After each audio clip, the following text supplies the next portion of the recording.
Babaw Kabalen, welcome to Pampanga. Para sa video na to, itutur ko po kayo sa bagong staycation na to sa Porac, Pampanga. Ito ang Casa de Pedro. Let's go!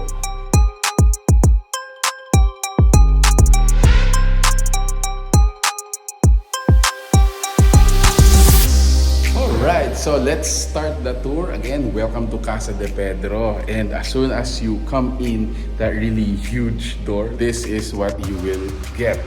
Dining area, counter table, living room area dito. This is air conditioned.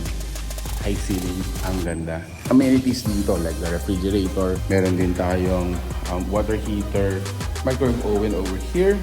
And then this is the rest of the room. Ayan. We'll move forward dito. Ito naman yung kanilang dirty kitchen.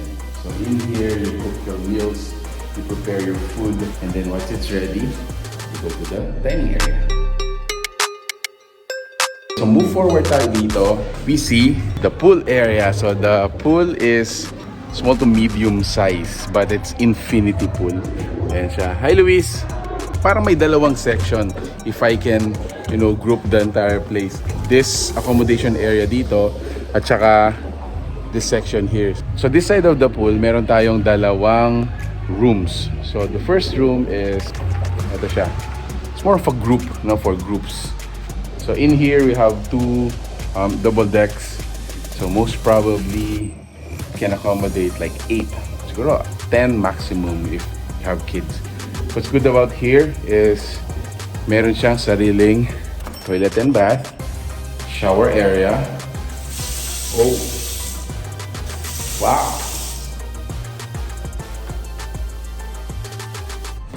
Okay, so we go to the next room. For that, itong napakagandang front lawn na to can be used for your occasion, for your events, small gathering.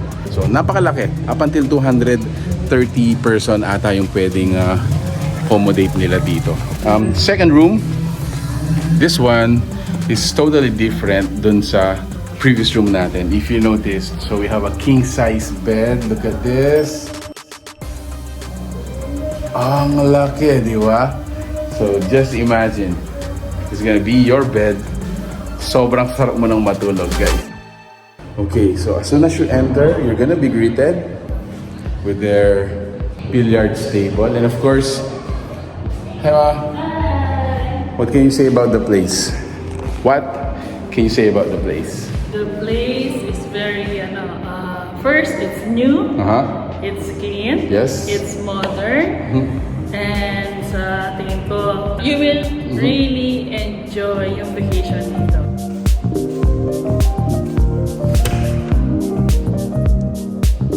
Okay, so welcome to another room dito po sa Casa de Pedro. This one, I believe, ito yung parang pinaka-master's bed, no? If you notice, meron tayong king-size bed dito. And then, another, what do you call this? Pero, this can still be used as your, bed, no? But this is very spacious. Napakalaki nito.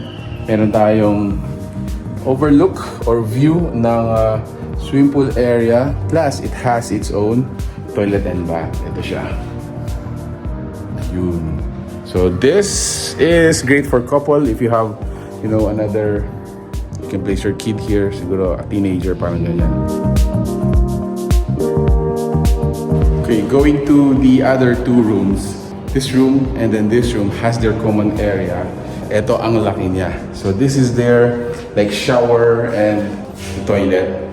Pero din tayo dito his and hers. Mga lavatory natin nandito. Also highlight, ang gaganda ng mga cabinets dito guys, mga modular cabinets natin. So this is a shower area. Ayan. Poop area. Poop area.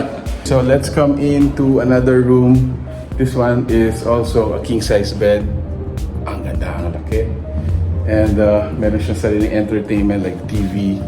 The good thing about this, meron siyang access or view ng fireplace all through the lawn area and the swimming pool area.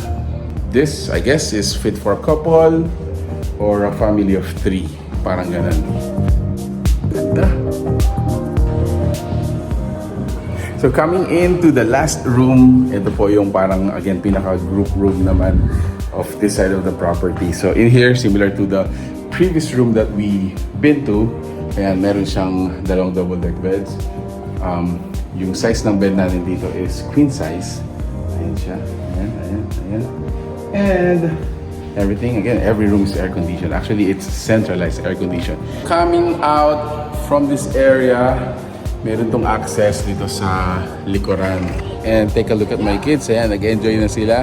So, ito pong Casa de Pedro is so much space for you guys for different kinds of activities.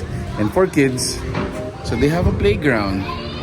And dito sa lugar na to, meron tayong outdoor CR. So just in case mag-douse po kayo ng yung event dito, at least yung mga guest po natin, they're gonna utilize itong mga outdoor CRs natin na to instead of getting inside dun sa mga rooms natin. Also guys, one of the amenities na pwede nyo pong ma-enjoy dito is the sauna.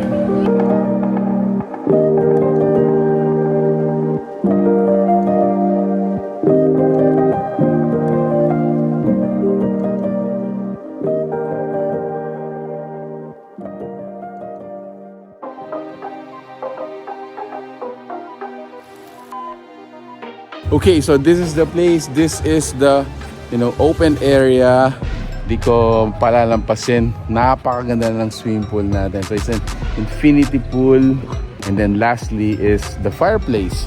So this fireplace can be used to, to gather around, have some conversation. Note lang na hindi po pwedeng magluto dito. This is a newly built staycation dito po sa Porac, Pampanga. If you're interested to know more, I gotta recommend you guys go check out their fan page. It's gonna be worth it to ask for a reservation or inquiry if you want to hold your occasions po dito. Alright, what a great place. For more information, we're gonna be including all the details in this